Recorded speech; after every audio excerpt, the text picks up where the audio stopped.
We will begin this series of discourses with a little bit about the structure of the Roman Empire.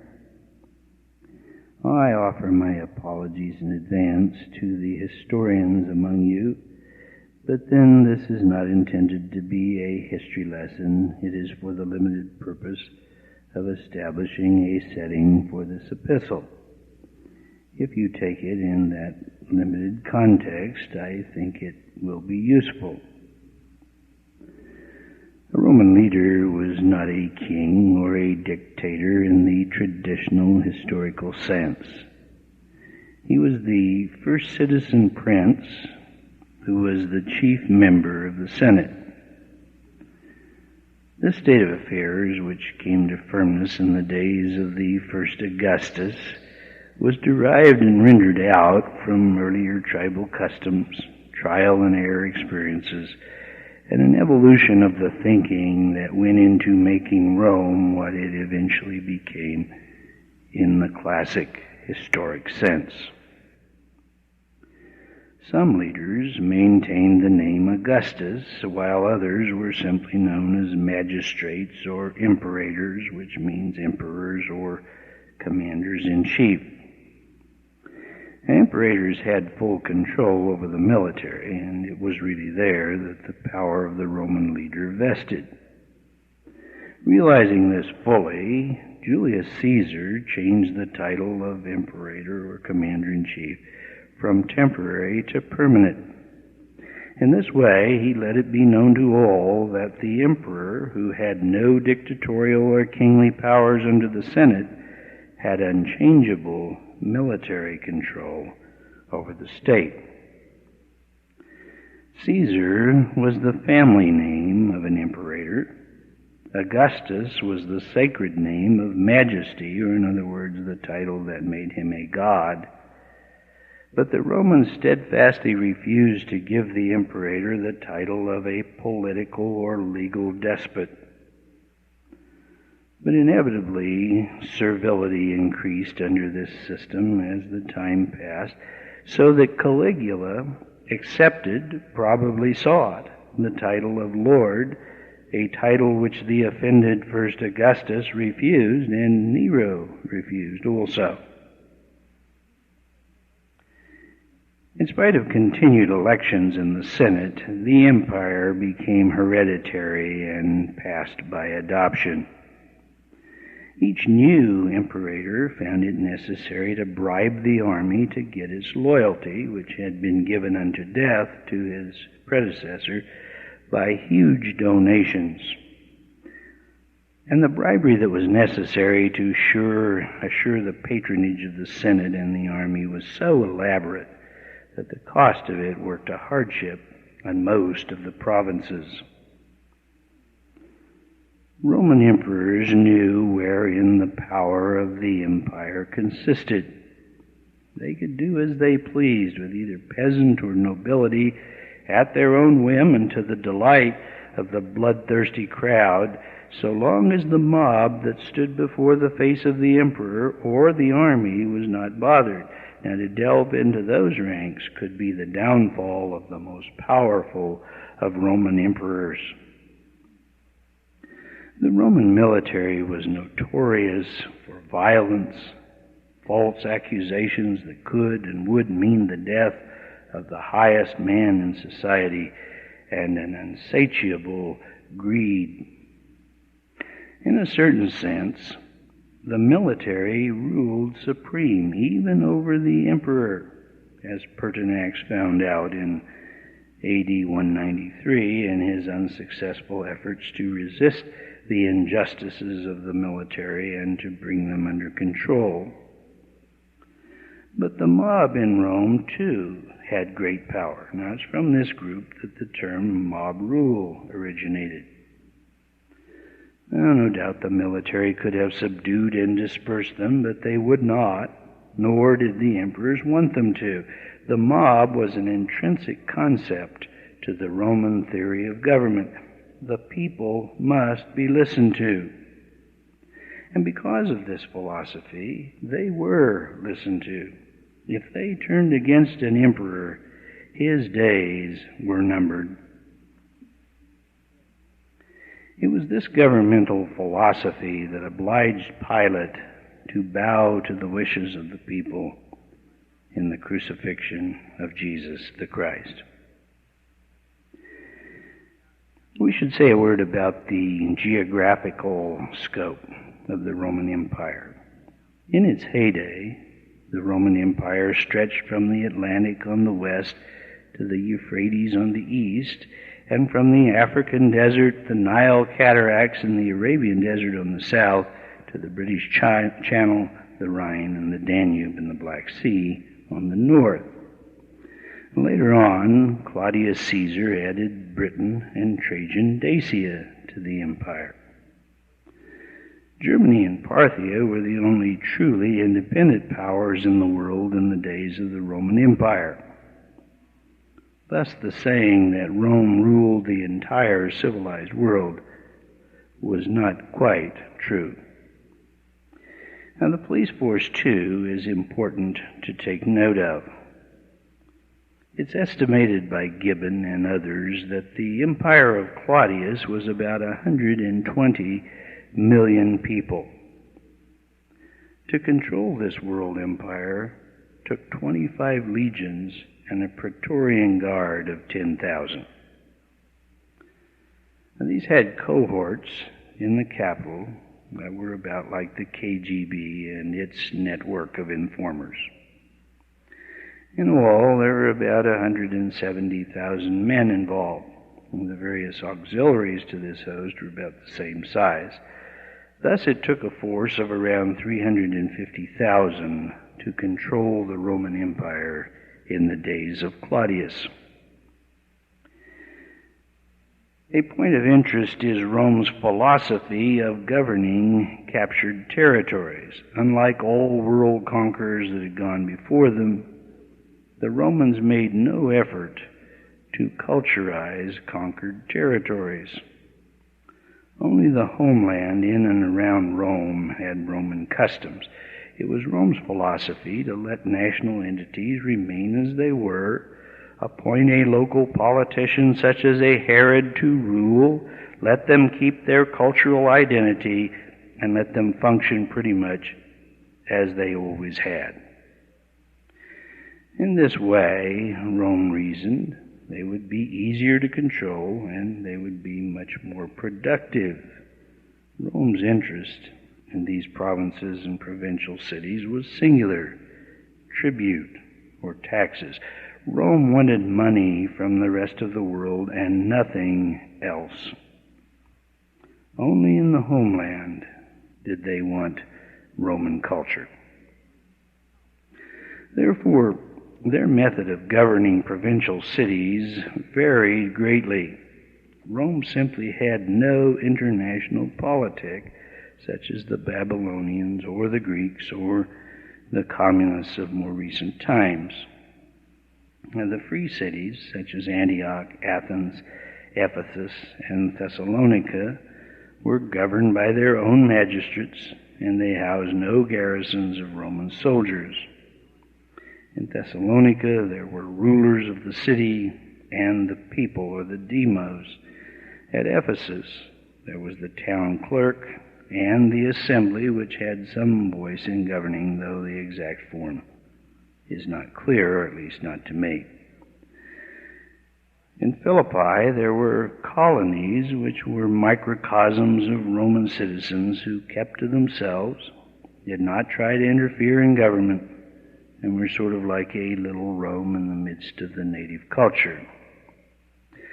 In other cities, such as Corinth, Troas, and Pisidian Antioch, the rule was a little different. The magistrates bore the title of praetors and were selected for their compatibility to Rome, though loyalty was not necessary, but these were overseen by lictors or sergeants who were loyal to Rome, though not necessarily Romans.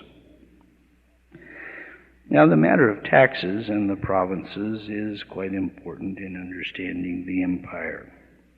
Roman citizens and the people of Rome proper did not pay taxes, or at least not usually. Rome derived its revenue from the provinces by direct tax. One of the principal businesses of each city was tax collecting. How little things have changed, eh? And this tax was pretty well set at 5 to 7% of the produce of the soil, though it was usually sold and collected in money and not collected in goods. Now, as you can see, these direct taxes were not heavy, but there were indirect taxes, and these were the ones that were repressive. There were public gratuities to thousands of idle citizens, and always the large support of greedy armies who could get very cruel if their greed was not fed. Now, this local corruption so impaired the direct taxes collected by Rome, as each little individual operation looked out for itself first and Rome second, that Augustus found it necessary to make an evaluation of all properties in order to see what was going on. And we have that recorded in St. Luke's Gospel, chapter 2 and verse 1. Roman order and industry were key accomplishments to their place in history. As a result of the large army of peacekeepers and the basic wisdom of Roman rule, the world came into a rare time of peace and prosperity. There was worldwide peace. The military constructed roads such as the world had never seen. Piracy was just about eliminated. An international system of trade was established, and the universal languages of Latin and Greek made it possible for the various nationalities of the world to communicate with each other in spoken and written word. But not all was sweetness and light under Roman rule. There was an outward appearance of peace, unity, and prosperity, which was true as far as it went, but behind it were the ancient problems untouched. Moral decay and corruption. No hospitals for the sick, no relief for the poor or vehicles for moderating the sad conditions of the many, no education for the lower classes, no conviction about slavery, and no conscience toward charity and philanthropy. The philosophers then, as now, regarded all religion as false on intellectual and metaphysical ground, each man as a god unto himself, and government as against human autonomy but useful for the restraint of anarchy. What a sorry state of affairs, but what fertile ground for the spread of the gospel. The specific designation of this book is not to the Roman Empire, but to the city of Rome and Rome proper. It was in this city that the Holy Ghost found the historical and geographical setting for Romans. And before passing along, we should perhaps think about Rome for a bit. There are some things that every man and every culture in history has in common with every other. But there are also certain identifying marks that set one apart from the other. Ancient Rome shared most of the vices of history. They were lusty, violent, exclusive, domineering when they had the opportunity, and cruel to those who were less fortunate. Yet there were unique features that set Rome apart. Unlike the Greeks, the Romans were more interested in law and justice than they were in philosophy. Now, these two concerns are not necessarily the same, and sometimes they are mutually exclusive. The idealistic philosophies of Socrates, for example, turned him against law and toward antinomianism, and eventually resulted in his execution. And then, too, the Romans were occupied with pleasure. This was not a casual pleasure in the live and let live style. It was a grim pleasure. It had to do with condescending attitudes, boredom, escapism, and social status. It was sort of like the opera crowd, I guess. Men had to engage in it to keep up face, whether or not they really wanted to. Because it was an aristocratic society, and because those who had men under their power were supposed to treat them as inferiors, even mistreat them, to show a kind of social correctness that didn't let emotions get in the way of the system, the pleasure of Rome turned brutal and sadistic beyond even our imagination today. Rome was notorious for its Colosseum and the bloody spectacles that took place there. Well, this was partly due to the emperor's effort to stamp out Christianity, but it was mostly due to boredom. Romans were incapable of being entertained and amused by simple pleasures or even immoral and extravagant things. Now, when this happens, men turn to the macabre. This is very evident in the archaeological and anthropological relics of many civilizations. Perversion, torture, and heinous acts are required to exhilarate such degenerated and bored people. Well, it's often been said by those who have written the history of ancient Rome, the early Christian martyrs, that the exhibitions in the Roman arena aroused a kind of sinister ecstasy. The more outrageous it was, a virgin girl being thrown to a lion or molested by a gladiator or some other perpetrator of cruelty, one gladiator killing another one, hacking into him with his sword, fountains of blood spurting from the vanquished.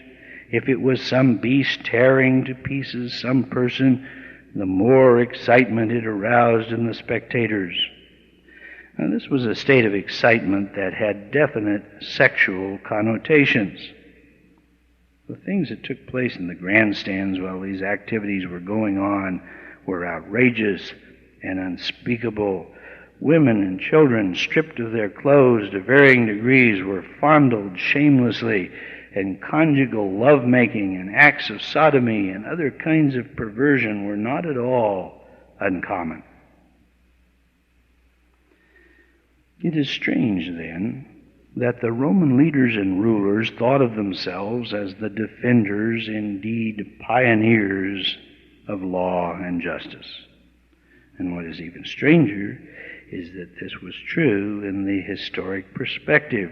Roman justice was superior to anything else around or that had been around, except in the days when the nation of Israel functioned closest to God's instructions, and that had not been for many centuries. What a paradox. These things just do not seem to fit together. But if one looks closely and analytically, he sees the same thing in the West today. There are men in government, education, entertainment, and business who think that they have a respect for God, truth, the old ways, men of the cloth, the church in its classic form. Yet they're busy defending cruel, vile, blasphemous, degrading things and trying to enact laws that defend these things as if they were human rights. In so doing, they are committed to the destruction of biblical righteousness and the moral fabric of society. This is one of the puzzling contradictions in natural man. Now, Jerusalem was not a free city. It, along with Judea, was under Roman rulership, though the local magistrate was a Herodian. And if one reads the biblical record carefully, he sees this kind of spurious and superfluous outward show of respect. Such a man was Pilate, who seemed to be more of a friend to Jesus in his trying hour than the religious world. Yet it was Pilate who ordered his brutal beating and crucifixion to please the people. King Agrippa listened to Paul with great intensity and trembled at the words of truth, and yet he could not, in the final analysis, bring himself around to act in the interests of truth or the faith. The church in Rome was spawned in this contradictory, convulsive, blasphemous, decadent, hypocritical, and cruel society. No doubt, this was part of the reason for the content of the Roman letter, but the Bible cannot be attributed to culture in any primary and final sense. The truth is universal. It applies equally to everyone and could just as well have been written to another church in another city. But somewhere in the laying of the written foundation of the gospel, there had to be a beginning. At some time and some place in history, it had to start with the basics, and it was the will of the Holy Ghost, as he worked through holy men, to launch that enterprise in the letter of St. Paul to the church at Rome. It is the aspect of the Romans and the law that forms the basis for the book being written to the city of Rome. The letter to the Romans will deal with the basics of the gospel. That starts with justification. Now, justification, which means to be tried and found innocent or to be acquitted of guilt, has to do with crimes against the law, the wrath of the court and the judge, and the need on the part of the accused for a favorable outcome. It is judicial in nature. Justification, as we shall see more particularly as we go on, has to do with salvation from the penalty of sin. That is where salvation starts. That is where the gospel starts. That is where Romans starts. And that is where we will start.